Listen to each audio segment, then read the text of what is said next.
Shalom teman-teman, kita bersyukur kita boleh bertemu kembali di dalam PA Online GKA Immanuel Malang. Hari ini kita akan meneruskan PA kita dan kita sampai pada Kisah Para Rasul pasal yang ke-12 ayat 25 dan akan kita teruskan sampai pasal 13 ayat yang ke-3. Saya akan membacakan untuk saudara-saudara bagian firman Tuhan ini. Barnabas dan Saulus diutus. Barnabas dan Saulus kembali dari Yerusalem setelah mereka menyelesaikan tugas pelayanan mereka. Mereka membawa Yohanes yang disebut juga Markus. Pada waktu itu dalam jemaat di Antiokhia ada beberapa nabi dan pengajar, yaitu Barnabas dan Simeon yang disebut Niger, dan Lukius orang Kirene, dan Menahem yang diasuh bersama dengan raja wilayah Herodes, dan Saulus. Pada suatu hari ketika mereka beribadah kepada Tuhan dan berpuasa, berkatalah Roh Kudus, "Khususkanlah Barnabas dan Saulus bagiku untuk tugas yang telah kutentukan bagi mereka." Maka berpuasa dan berdoalah mereka. Dan setelah meletakkan tangan ke atas kedua orang itu, mereka membiarkan keduanya pergi. Berbahagia kita yang membaca firman Tuhan, menyimpan dalam hati, dan berjalan dalam tuntunannya. Mari kita berdoa sebelum kita bersama-sama merenungkan firman Tuhan ini. Bapa yang di surga, terima kasih kami boleh bertemu kembali dalam PA online ini. Dan hari ini kami mau belajar bagaimana Tuhan membangun gerejamu. Tuhan mengutus Paulus dan Barnabas untuk memberitakan Injil, dan kesediaan gereja Antiokhia untuk memberikan orang-orang yang terbaik di dalam mereka menjadi utusan Injil bagi kemuliaan nama Tuhan. Kiranya melalui apa yang kami renungkan dalam PA ini, kami juga boleh belajar bagaimana kami hidup baik sebagai pribadi maupun sebagai gereja Tuhan. Tuntunlah kami dengan kuasa-Mu ya Roh Kudus. Di dalam Yesus Kristus Juru Selamat kami yang hidup, kami berdoa dan mengucap syukur. Amin. Nah saudara-saudara, setelah kita pada minggu yang lalu menyelesaikan tentang kisah dari Yakobus, Petrus, dan Herodes, ya, tiga tokoh itu dengan fokus di Yerusalem, bagaimana setelah Yakobus itu dibunuh, tetapi Tuhan melepaskan Petrus, dan kemudian Tuhan menghukum Herodes untuk menunjukkan kedaulatannya yang sempurna, ya. Baik Yakobus diizinkan Tuhan meninggal, maupun Petrus yang dilepaskan untuk memberitakan Injil. Ada Herodes yang mencoba melawan Tuhan dan ditampar Tuhan sampai dia mati. Sesungguhnya itu menunjukkan kuasa Allah yang berlaku atas gerejanya. Saudara-saudara, cerita kemarin diakhiri dengan pernyataan Lukas bahwa setelah semuanya itu, firman Tuhan makin tersebar dan banyak orang mendengarkannya. Dalam arti banyak orang lalu menjadi percaya juga. Itu mengakhiri peristiwa di Yerusalem dan fokus pelayanan di Yerusalem. Nah, mulai bagian yang akan kita baca ini, Kisah Rasul kemudian beralih kepada pelayanan ke seluruh dunia sampai ke ujung bumi, yang nanti diakhiri dengan pelayanan Paulus di kota Roma, ya. Dimulai dengan pernyataan bahwa setelah Paulus itu menyelesaikan tugas yang diembannya dari jemaat Antiokhia bersama Barnabas membawa bantuan ke Yerusalem, maka kembalilah mereka ke Antiokhia dan membawa Yohanes Markus bersama-sama dengan mereka. Nah, siapakah Yohanes Markus? Saudara-saudara, kalau kita membaca dari Kolose 4 ayat 10 dikatakan Markus ini adalah keponakan Barnabas, ya, kemenakan Barnabas. Jadi masih saudara dengan Barnabas. Dan kita juga menemukan namanya ketika ada cerita tentang jemaat itu berdoa di rumah ibu dari Yohanes Markus ketika Petrus itu dipenjara dan dilepaskan secara luar biasa oleh malaikat itu, ya.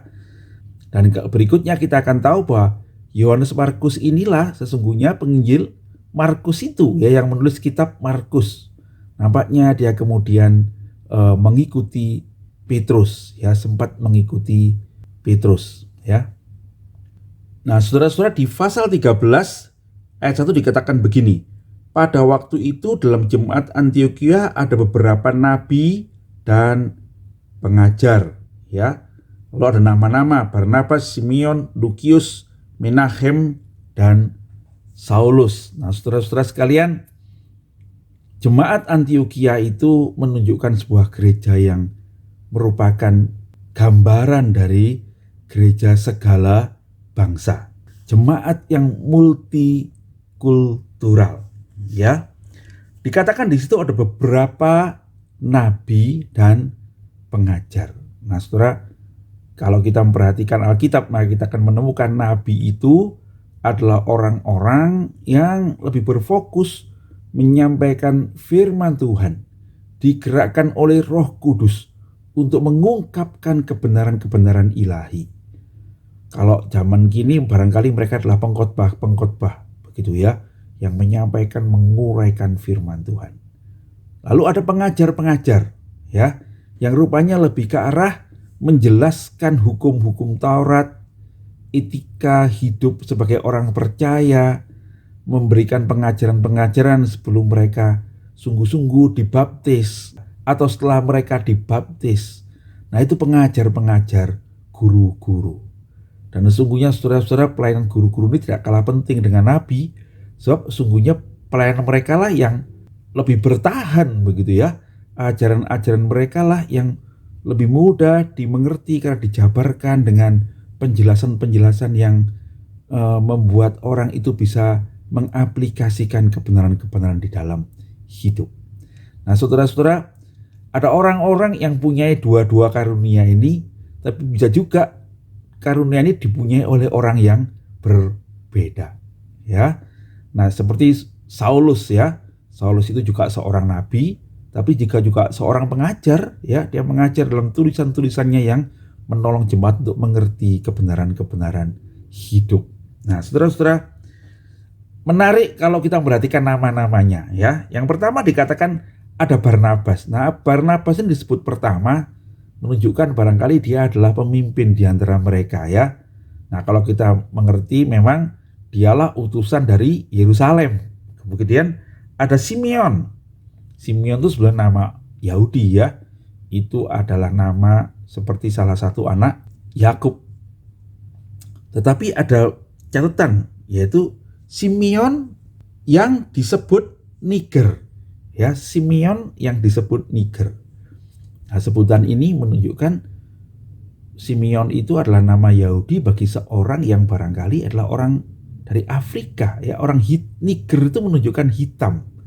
Bisa jadi dia adalah seorang dari Afrika, ya. Lalu kemudian ada Lukius, orang Kirene, ya. Orang Kirene ini juga daerah Afrika sebetulnya, ya.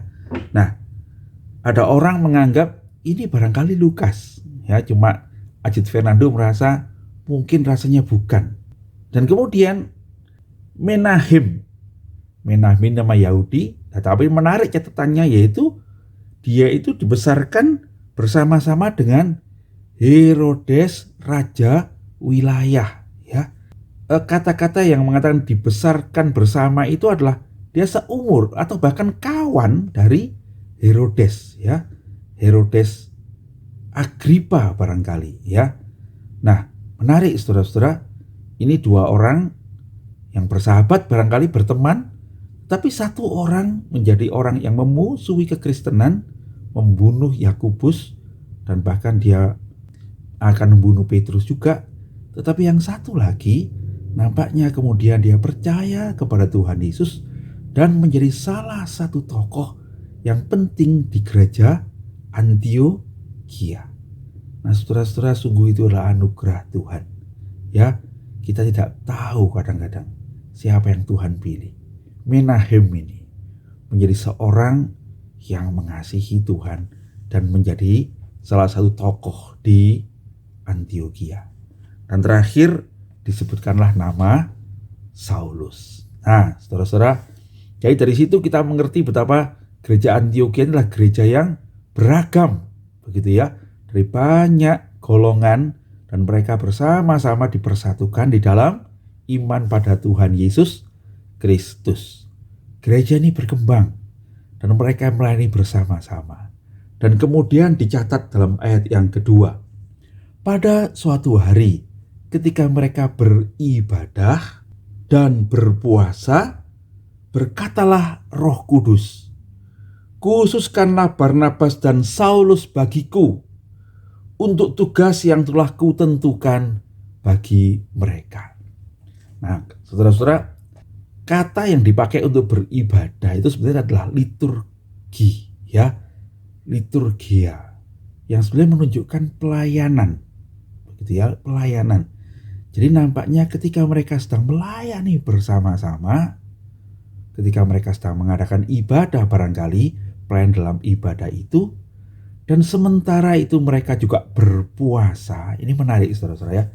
Ketika mereka melayani, mereka berpuasa, lalu datanglah firman Tuhan, Roh Kudus yang berkata pada mereka. Nah, kita tidak tahu bagaimana, tapi kalau melihat konteksnya ibadah, bisa jadi salah seorang yang menjadi pembicara atau pengkhotbah bagi mereka itu kemudian memberitakan firman Tuhan, dan Roh Kudus berkata, khususkanlah Barnabas dan Saulus itu bagiku untuk melakukan tugas yang telah kutetapkan bagi mereka.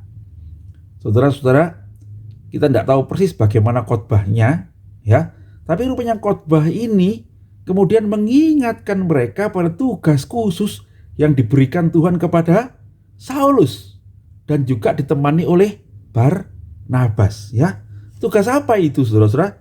Nah, kalau kita mengingat bagaimana panggilan Paulus di dalam Kisah Rasul pasal 9, maka Tuhan itu sudah memberitahukan kepada Ananias, Saulus itu akan kupilih untuk menjadi rasul bagi bangsa-bangsa. Nah, saudara-saudara, gereja Antiokhia kemudian mendengar hal itu.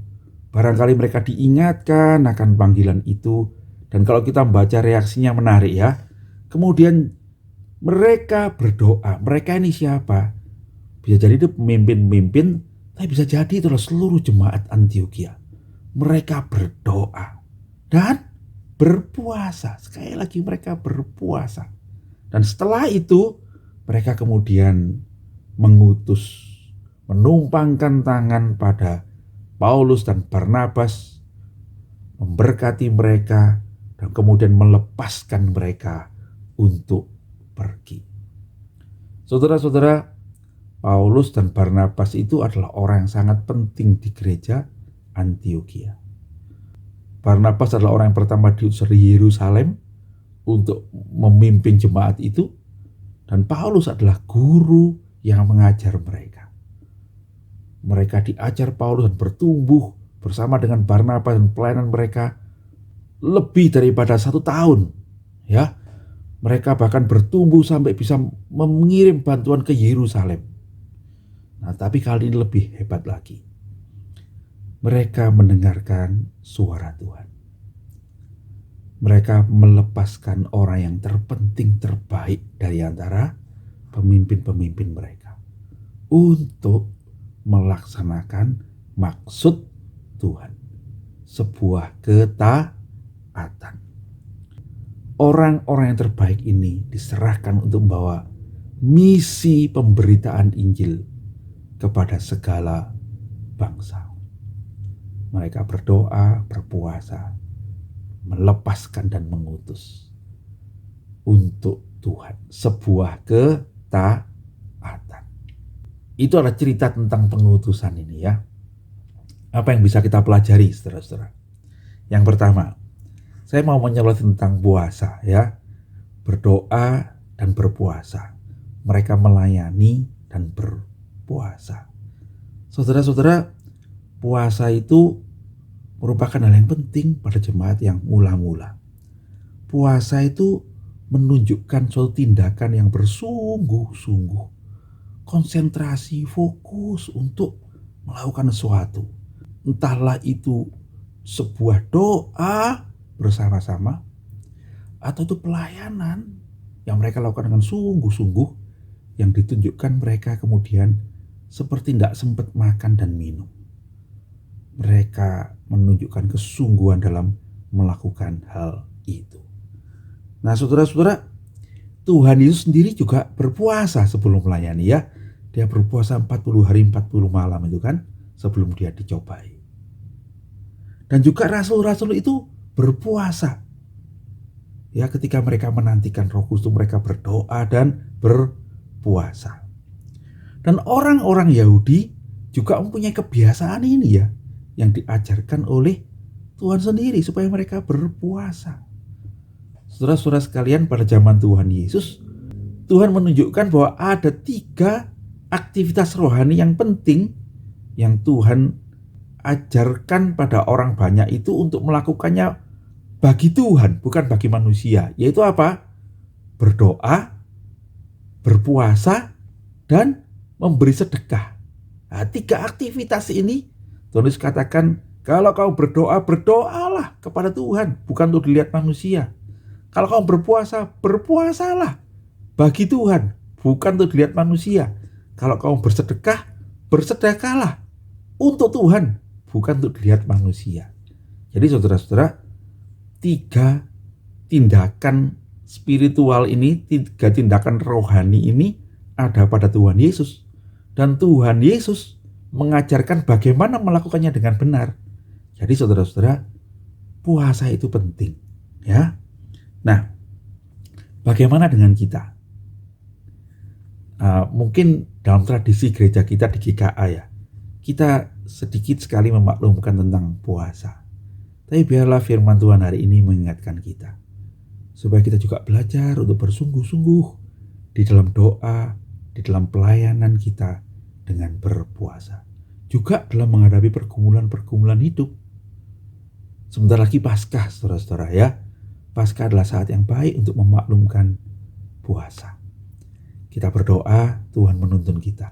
Kiranya waktu itu kita bersungguh-sungguh, bukan enggak makannya yang penting ya, tapi kesungguhan hatinya itu yang penting. Tuhan menuntun kita ya. Yang kedua, saudara-saudara, saya mau menyoroti tentang gereja Antiokhia ini ya.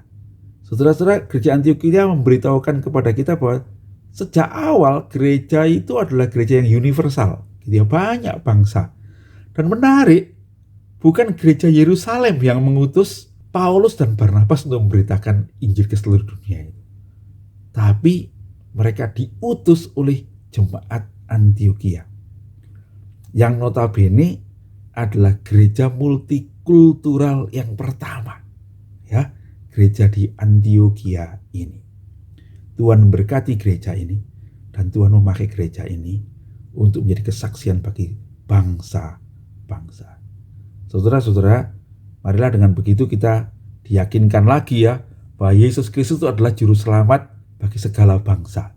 Gereja inilah gereja segala bangsa ya. Kalau ada tuduhan-tuduhan yang mengatakan bahwa Tuhan Yesus kekristenan itu hanya untuk orang Yahudi, itu keliru sekali ya.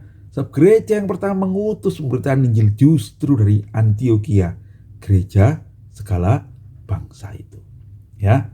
Dan terakhir saudara-saudara, yang menarik sekali tentang bagaimana gereja Antiokhia ini menjalankan misi Allah. Bagaimana mereka menjadi gereja yang bermisi ya.